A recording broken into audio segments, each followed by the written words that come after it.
ఆంధ్రప్రదేశ్లో ఒకవైపు ఎన్నికల వేడి, మరొక వైపు వాతావరణం వేడి. అయితే ఎండను సైతం లెక్క చేయకుండా అధికార ప్రతిపక్ష నాయకులు ఇప్పటికే తమ ప్రచార పర్వాన్ని అయితే మొదలుపెట్టారు. అయితే దీనిలో భాగంగా ప్రస్తుతం మనతో పాటు ఉన్నారు శ్రీకాకుళం జిల్లా ఆమదలవలస నియోజకవర్గం స్పీకర్గా ప్రాతినిధ్యం వహించినటువంటి ప్రస్తుతం ఎమ్మెల్యేగా పోటీ చేస్తున్న సీతారాం గారు. వారితో మాట్లాడే ప్రయత్నం చేద్దాం. సార్ నమస్తే. సో గతంలో మీరు ఎమ్మెల్యేగా గెలిచి స్పీకర్ పదవిని అధిరోహించారు. ప్రస్తుతం మళ్ళీ 2024లో కూడా ఎమ్మెల్యే పదవి మీకే దక్కింది. అయితే ప్రచారం జరుగుతుంది, ఇంటింటికి ప్రచారం చేస్తున్నారు కాబట్టి ప్రజల నుంచి స్పందన ఎలా ఉంది? స్పందన అపూర్వంగా ఉంది. మేము ఎప్పుడూ ఇంత స్పందన వస్తుందని ఎక్స్పెక్ట్ చేయలేదు. ఈ స్పందన ఇంకా జగన్మోహన్ రెడ్డి గారు వచ్చి వెళ్తే అది ఆ ఊపికి ఎవరు ఎదురుపెట్టి నిలబడలేరు. బహుశా ఈ విషయం తెలియక వాళ్ళు మాట్లాడుతున్నారు. సరే, లెట్ దెమ్ టాక్. వాళ్ళు ఎంత గట్టిగా మాట్లాడితే మాకు అంత మంచిది. రెండవది లేనివి పోనివి మాట్లాడుతున్నారు. ఓకే, మాట్లాడుకోనివ్వండి, మాకు అభ్యంతరం ఏం లేదు.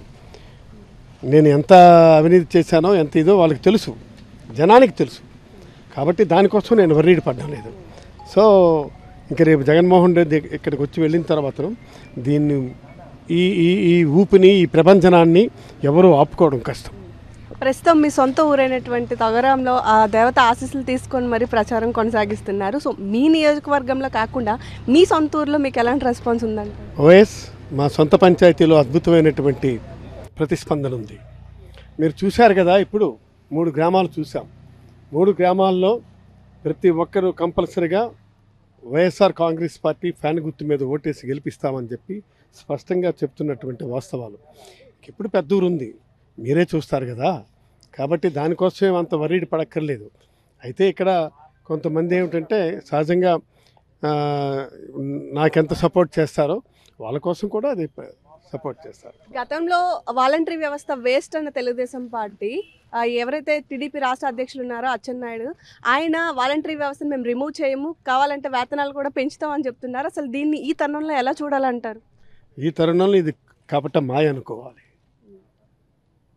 అచ్చెన్నాయుడు, చంద్రబాబు నాయుడు, పవన్ కళ్యాణ్, బీజేపీ వీళ్ళందరూ కూడా పూటకొక మాట, పేటకో మాట చెప్తారు. వాళ్ళు చెప్పిన మాటలు వింటే ఏమనుకోవాలి? వాళ్ళు ఇవాళ వెళ్ళి నిన్నను ఎలక్షన్ మన సిఎస్ గారి దగ్గరికి వెళ్ళి రిప్రజెంటేషన్ ఇస్తారు. ఏంటమ్మా ఇది? ఒకవైపున గిల్లడం, మరొక వైపున ఏంటంటే తేనిపోయడం. ఇది సరైనటువంటి పద్ధతి కాదు. ఇది అది ఇవాళ చాలా స్పష్టంగా నేను చెప్తున్నాను. వాళ్ళని తీయించమన్నది ఆయనే. రేపు ఉదయం ఇప్పుడు వృద్ధుల్లోంచి ఎప్పుడైతే యాజిటేషన్ వస్తుందో, లబ్ధిదారుల నుంచి ఎప్పుడైతే యాజిటేషన్ వస్తుందో, ఇది గ్రహించినటువంటి వాళ్ళు సీరియస్గా వెళ్ళి మేము పెట్టలేదు, ఇది ఇంకెవరో పెట్టారంటూ. ఎవరు పెడుతున్నారమ్మా? మేము పెట్టామా? వాళ్ళు ఏమంటున్నారంటే మేము ఇలా తీసుకువెళ్ళలేదు, వ్యవస్థను తప్పుపట్టలేదు, కేవలం అధికార పార్టీ కావాలని ప్రజల్లోకి చర్చను తీసుకెళ్తుంది అంటున్నారు. దానికి మీరు ఇచ్చే సమాధానం? నేను ఒకటే చెప్తున్నాను. రమేష్ ఎవరు మనిషి? రమేష్ నిన్న మొన్నటి దాకా ఇవాళ కూడా వాళ్ళ మనిషే. ఇవాళ రమేష్ చేసినటువంటి ఈ పాపకృత్యమే ఇది. వాళ్ళు ఇవాళ అంతర్గతంగా ఒకరికొకరు అవగాహన చేసుకొని వాళ్ళు వేయమన్నారు, వీడు వేశాడు పిటిషన్. కాబట్టి ఇది దాఖలైనటువంటిది. ఖచ్చితంగా ఈ ఉసురు మంటలు వాళ్ళకి తగిలి తీరుతాయి. పేద ప్రజలు ఈరోజు నిన్న నేను అల్లిని వెళ్ళాను. అల్లిలో తిరుగుతుంటే అడుగుతున్నారు ముసలాళ్ళు, వృద్ధులు, తర్వాత ఇల్లు కదలలేక ఉన్నటువంటి వాళ్ళు, బాబు ఏమిటిది మాకని చెప్పని. కాబట్టి దానికి మనం ఏం చేస్తామమ్మా, మీరు మరొక 15 రోజులు మీరు ఖచ్చితంగా మీరు బాధపడాల్సిందే. ఇది వారు పిటిషన్ వేశారు. ఈ పిటిషన్ని వాళ్ళు ఎట్టి పరిస్థితుల్లో కూడా ఉపసంహరించుకునే ప్రసక్తే లేదని చెబుతున్నారు.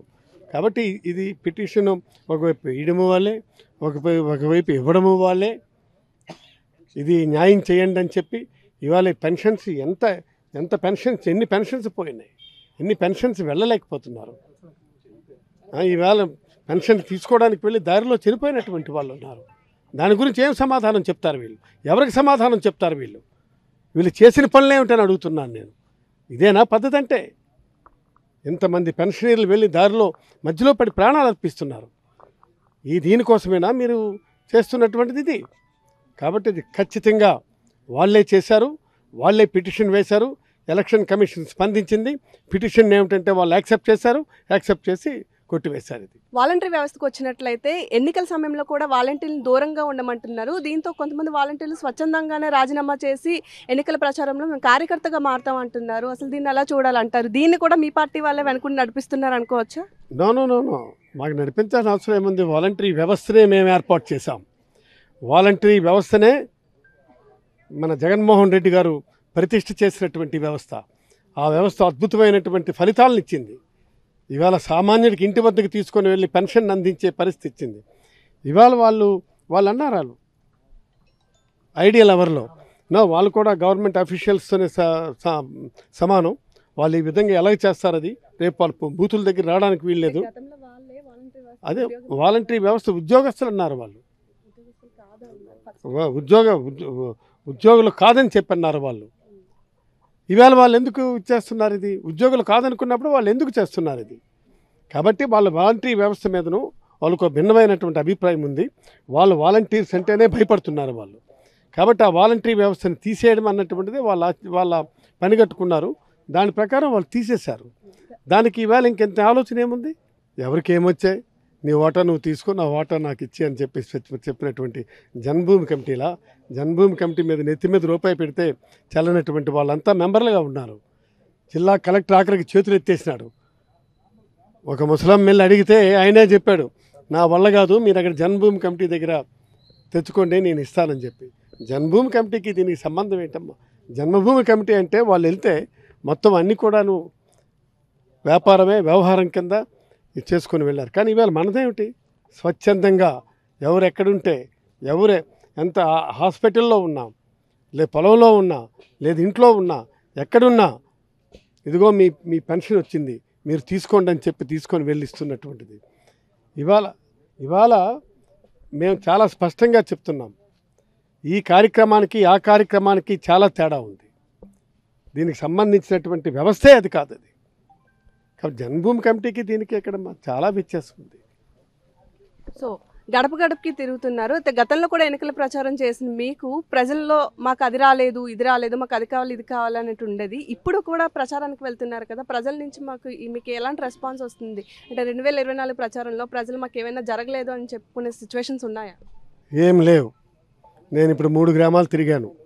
3 గ్రామాల్లో కూడా అద్భుతమైనటువంటి రెస్పాన్స్. తప్పనిసరిగా మేము ఫ్యాన్ గుర్తుకేస్తాం, జగన్మోహన్ రెడ్డికి వేస్తాం, మేము మిమ్మల్ని గెలిపిస్తాం, మీరేం ఆలోచన పడకండి, మీరు వెళ్ళిపోండి, మీరు ఎందుకెంత చెమటలు గక్కుంటూ తిరుగుతున్నారని చెప్పి వాళ్ళే మాకు సమాధాన పరుస్తున్నారు. అది అయినా కూడా మా భయానికి మా దీనికి మేము తిరుగుతున్నాం. అది కాబట్టి ఖచ్చితంగా ఈరోజు గడిచిన దానికి ఈ దానికి అప్పుడంటే మేము ఇంత పనులు చేయలేదు. అప్పటికిప్పటికి తేడా ఏమిటంటే, అప్పుడు జగన్మోహన్ రెడ్డి గారు ఆయన ఇంకా అధికారంలోనికి రాకపోయినా వారిని చెప్పుకొని మేము వెళ్ళాం.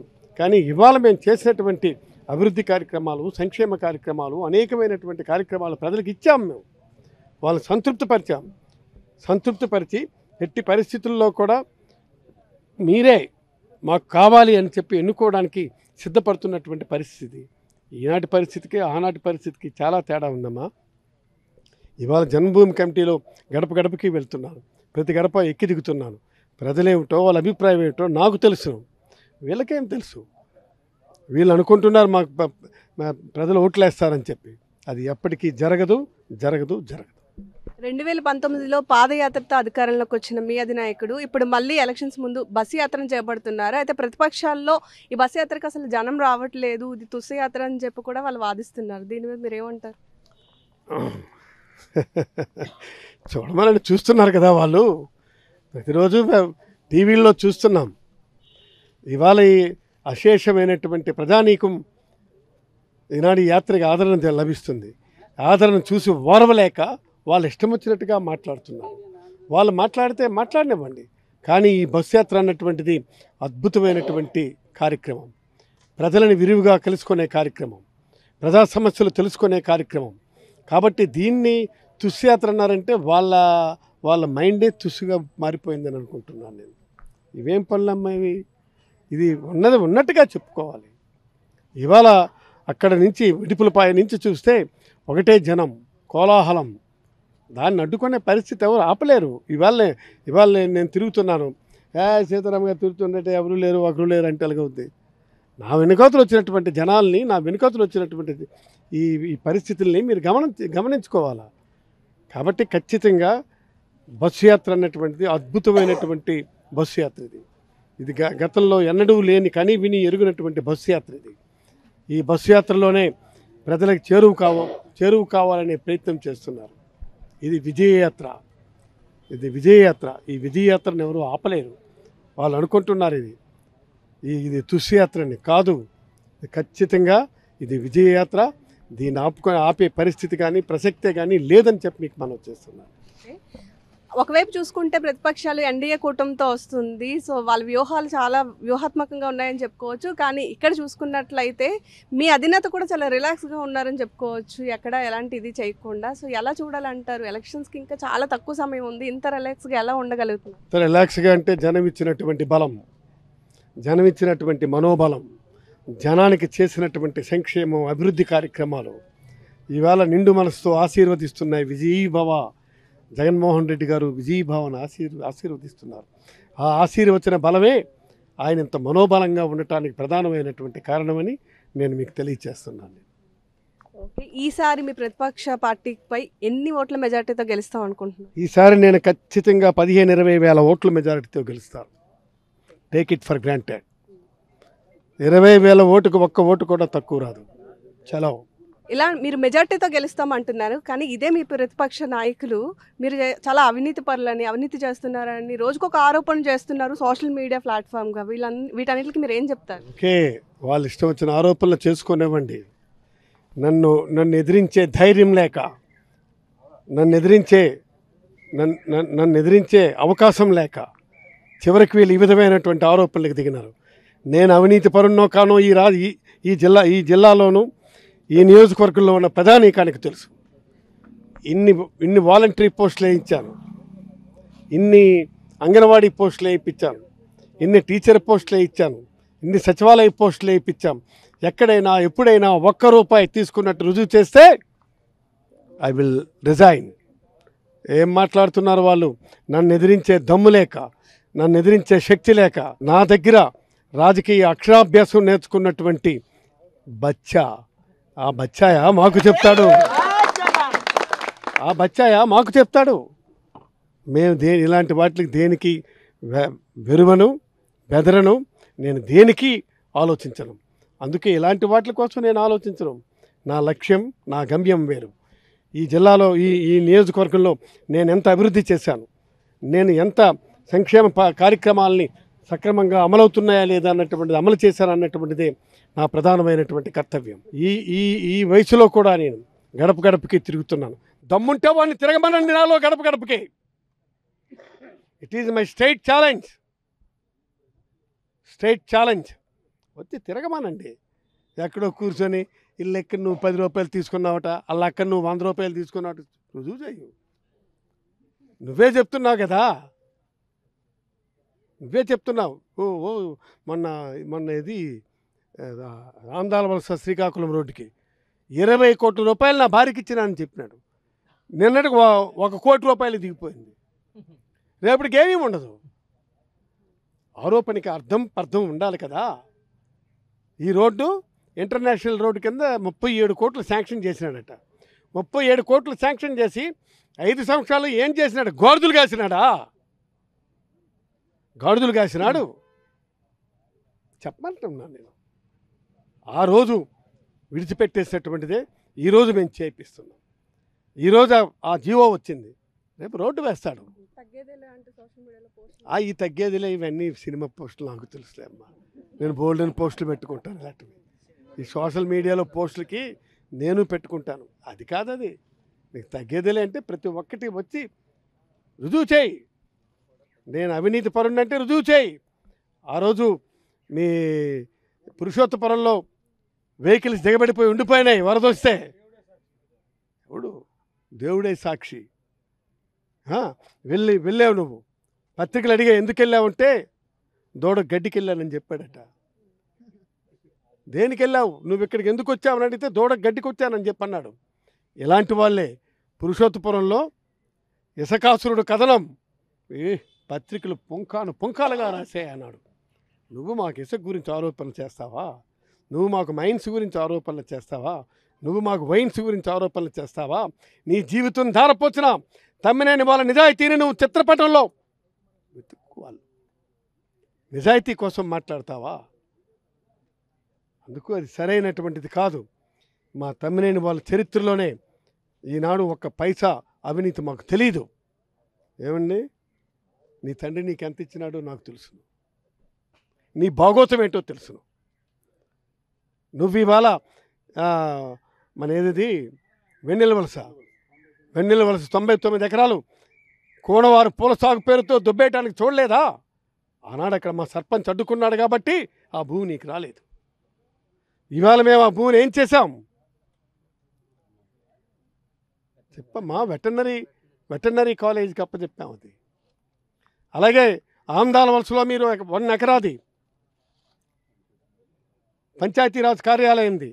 మేము ఈరోజు ఆ స్థలాన్ని దేనికిచ్చాం? ఇవాళ టీటీడీ కళ్యాణ మండపం కట్టడానికి అది ప్రతిపాదనలు ఈనాడు ఉన్నాయి.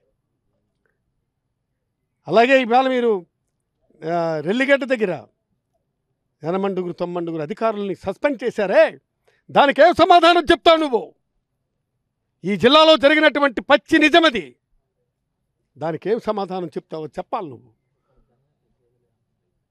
ఇప్పుడు చెప్పమని తగ్గేది లేదని, వీటి మీద తగ్గేదే లేదని చెప్పారండి అతన్ని. జనం చెప్తారు తగ్గేదే లేదని. 14 గ్రామాలని ఇవాళ వర్షం వస్తే మొత్తం కలిసిపోతున్నాయి, నీళ్ళతో మునిగిపోతున్నాయి.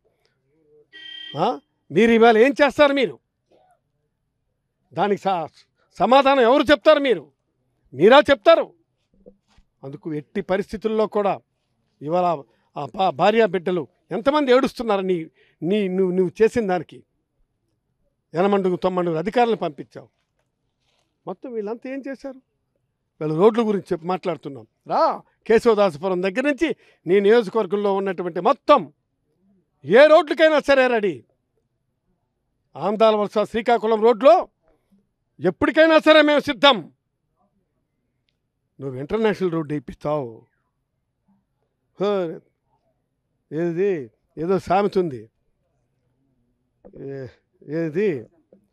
ఉట్టికేగలేనమ్మ స్వర్గానికి ఎగిందట. దీనికే దిక్కులేదు, దానికి చెప్తాడు ఇంటర్నేషనల్ రోడ్డు ఇప్పించాడు. ఈడును కింజరాపు రామ్మోహన్ రావు కలిపి పడుకుని దొరుకుతారేమో రోడ్ల మీద. దొరికితేనే ఇంటర్నేషనల్ రోడ్డు రావాలి. కాబట్టి ఈరోజు ఖచ్చితంగా ఆ రోడ్డు వేయింపించే తీరి మీకు సమాధానం చెప్తాను. నువ్వు నాకు తెలుసు, ఆ రోడ్లు వేయడానికి వస్తే వాడిని బెదిరిస్తాను. ఆ రోడ్లు అలా టాపే కాంట్రాక్టర్ ఏం కాడు. నీలాంటి వాళ్ళు 100 మందిని చూసినాడు. నాకు తెలుసు కాంట్రాక్టర్ని బెదిరిపోవడానికి కూడా సిద్ధంగా లేరమ్మా. ఈ కాంట్రాక్టర్ అంతకంటే ముండోడు. నాకు తెలిసి నీ కాంట్రాక్ట్ పరిస్థితి ఇలా రవికుమార్లు కొన్ని 100 రవికుమార్లు అమ్మేసి కొనేసి ఆర్పీసి వెళ్ళిపోతాడు. అర్థమైందా?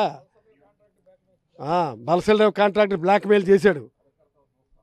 ఎలా కడతావో చూస్తానన్నాడు. చూసుకోమన్నాడు, కడుతున్నాడు. ఇప్పుడు కట్టిని చూపించాడు కదా. అలాగే రేపు పూర్తి అయిపోయిన తర్వాత కూడా చెప్తాడు.